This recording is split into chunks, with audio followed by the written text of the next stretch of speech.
Assalamualaikum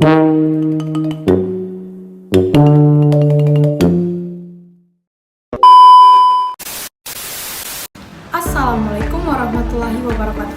Halo semuanya, saya Mulan Jamila Kamis dengan NPM 022724111176, mahasiswa dari Universitas Hairun, tepatnya di Fakultas Ekonomi dan Bisnis, kelas E, Prodi Akuntansi. Jadi teman-teman, pernahkah kalian bertanya-tanya dari mana pemerintah kota membangun jalan yang mulus, memperbaiki lampu jalan, atau merawat taman kota yang indah? Jawabannya ada pada pajak daerah. Nah, pada kesempatan kali ini saya akan memaparkan materi mengenai pajak daerah. Dalam video ini saya akan membahas mulai dari definisi, jenis-jenis pajak daerah, hingga perannya dalam pembangunan wilayah kita. Mari kita simak penjelasannya. Apa itu pajak daerah? Definisi sederhana.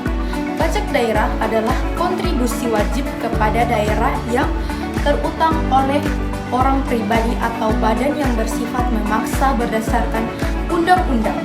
Bedanya dengan pajak pusat seperti PPh atau PPN, pajak daerah dikelola langsung oleh pemerintah daerah, Pemda, untuk kepentingan masyarakat lokal.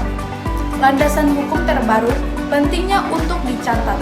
Saat ini kita mengacu pada Undang-Undang Nomor 1 Tahun 2022 tentang hubungan keuangan antara pemerintah pusat dan pemerintahan daerah, HKPD. Tujuannya agar pemungutan pajak lebih efisien dan tidak tumpang tindih. Bayangkan negara adalah sebuah perusahaan besar. Pajak pusat adalah modal untuk kantor pusat, sedangkan pajak daerah adalah anggaran operasional untuk cabang di kota Anda agar tetap bisa melayani pelanggan dengan baik. Jenis-jenis pajak daerah. Pajak provinsi. 1. Pajak kendaraan bermotor, PKB. Ini yang paling umum kita bayar tiap tahun di Samsat. 2. BBNKB, bea balik nama kendaraan. 3. Pajak bahan bakar kendaraan bermotor, PBBKB. 4. Pajak air permukaan dan pajak pokok. Pajak kabupaten atau kota yang paling terasa di keseharian. 1. Pajak barang dan jasa tertentu, PBJT. Dulu kita kenal sebagai pajak restoran, pajak hotel, pajak parkir, dan pajak hiburan. Sekarang disatukan namanya agar lebih simpel. 2. PBB. P2. Pajak bumi dan bangunan, perdesaan dan perkotaan. Ini pajak atas tanah dan rumah tinggal kita. 3. PBHTB, bea perbolehan hak atas tanah dan bangunan saat kita membeli properti. 4. Pajak reklame dan pajak air tanah. Kemana larinya uang kita? Distribusi anggaran. Uang yang terkumpul masuk ke PAD atau pendapatan asli daerah. Fungsinya mencakup 3 hal utama. Yang pertama, pembangunan infrastruktur, perbaikan jalan rusak, jembatan, dan drainase agar tidak banjir. Yang kedua, pelayanan publik, puskesmas, sekolah, daerah, hingga penerangan jalan umum. Yang ketiga, kesejahteraan sosial, penanggulangan kemiskinan dan subsidi transportasi publik seperti Transjakarta atau BRT di kota-kota lain.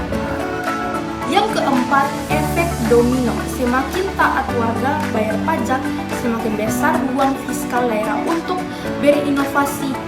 Kota yang mandiri secara finansial biasanya lebih maju daripada yang hanya mengandalkan dana transfer dari pusat. Digitalisasi dan masa depan. Kemudahan bayar. Zaman dulu bayar pajak harus antre panjang. Sekarang ada e-Samsat, aplikasi Signal, hingga pembayaran lewat e-wallet dan marketplace. Pemerintah sedang melakukan transformasi digital besar-besaran agar transparansi terjaga. Pesan moral, Pajak bukan beban tapi investasi. Kita adalah pemegang saham di kota kita sendiri. Dengan membayar pajak, kita punya hak moral untuk menuntut pelayanan publik yang lebih baik. Mari kita perdalam bagian PBB P2, pajak bumi dan bangunan pedesaan dan perkotaan. Mengapa? Karena PBB adalah pajak yang paling dekat dengan kepemilikan aset dan seringkali menjadi pertanyaan besar bagi masyarakat terkait cara hitungnya. Mengupas tuntas PBB P2. Nah, sekarang kita masuk ke sesi intake. Kita akan bahas soal satu jenis pajak yang pasti dimiliki oleh siapapun yang punya tempat tinggal, yaitu PBB P2. Banyak yang bertanya-tanya, kenapa tagihan PBB rumah naik atau gimana sih cara hitungnya? 1. Apa itu PBB P2? PBB P2 adalah pajak atas bumi, tanah, dan bangunan yang dimiliki, dikuasai, atau dimanfaatkan oleh orang pribadi atau badan sejak diberlakunya Undang-Undang HKPD yang baru. PBB P2 ini sepenuhnya menjadi wewenang kabupaten atau kota. Jadi uang yang Anda bayarkan ke bank itu langsung masuk ke kas daerah Anda, bukan ke pemerintah pusat. NJOP, nilai jual pajak. Sebelum menghitung pajaknya, kita harus tahu dulu harga takdir properti kita menurut pemerintah yang disebut NJOP. NJOP ini adalah harga rata-rata yang diperboleh dari transaksi jual beli secara wajar. Jika tidak ada transaksi, pemerintah daerah yang akan menentukannya berdasarkan perbandingan harga dengan objek lain yang sejenis. Inilah alasan kenapa PBB Anda naik. Jika di sekitar rumah Anda baru saja dibangun mal, jalan tol, atau stasiun MRT, maka nilai tanah Anda NJOP naik dan otomatis pajaknya pun menyesuaikan. Mengapa PBB sangat vital bagi daerah? PBB adalah jenis pajak primadona. Kenapa? Karena objeknya diam, tidak bisa dipindah-pindahkan, dan nilainya cenderung naik setiap tahun. Uang dari PBB inilah yang biasanya digunakan untuk biaya operasional pemeliharaan lingkungan di sekitar rumah Anda, seperti perbaikan got, pengangkutan sampah, hingga pemasangan CCTV lingkungan. Tips untuk wajib pajak.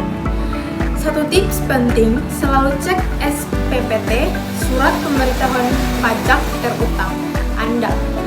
Pastikan luas tanah dan bangunan yang tertera sudah sesuai. Kalau Anda merasa NJOP-nya terlalu tinggi atau luas bangunannya salah, misalnya rumah sudah direnovasi jadi lebih kecil atau sebaliknya, Anda bisa mengajukan keberatan atau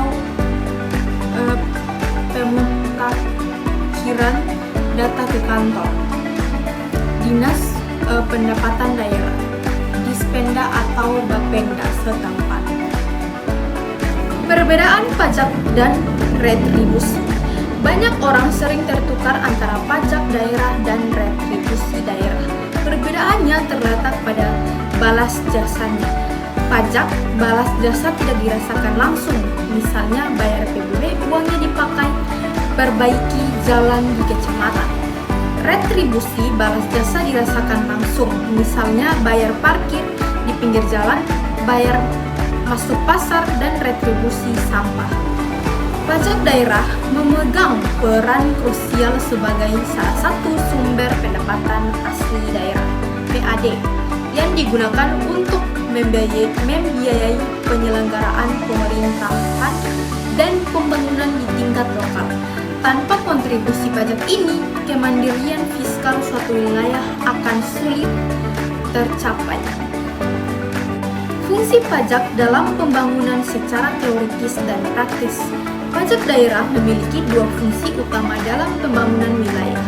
Yang pertama, fungsi budgeted sebagai sumber pendanaan untuk membiayai pengeluaran rutin dan pembangunan daerah. Yang kedua, fungsi regular sebagai alat untuk mengatur atau menghambat aktivitas ekonomi tertentu demi kepentingan pembangunan, misalnya pajak lingkungan atau pajak hiburan. Pajak daerah adalah tulang punggung pembangunan daerah. Dengan memahami dan membayar pajak, kita telah berkontribusi langsung bagi kesejahteraan bersama. Sekian video dari saya. Terima kasih dan tetaplah menjadi warga yang bijak. Ingat, setiap rupiah dari pajak daerah yang kita bayarkan akan kembali kepada kita dalam bentuk fasilitas publik yang lebih baik, jalan yang mulus, dan pelayanan kesehatan yang prima. Mari jadi pahlawan pembangunan dan dengan taat membayar pajak daerah. Pajak kita untuk kemajuan kita. Pentingnya pajak daerah bagi pembangunan wilayah kita. Semoga informasi ini bermanfaat dan dapat meningkatkan kesadaran kita sebagai warga negara yang taat pajak. Terima kasih karena sudah menyimak.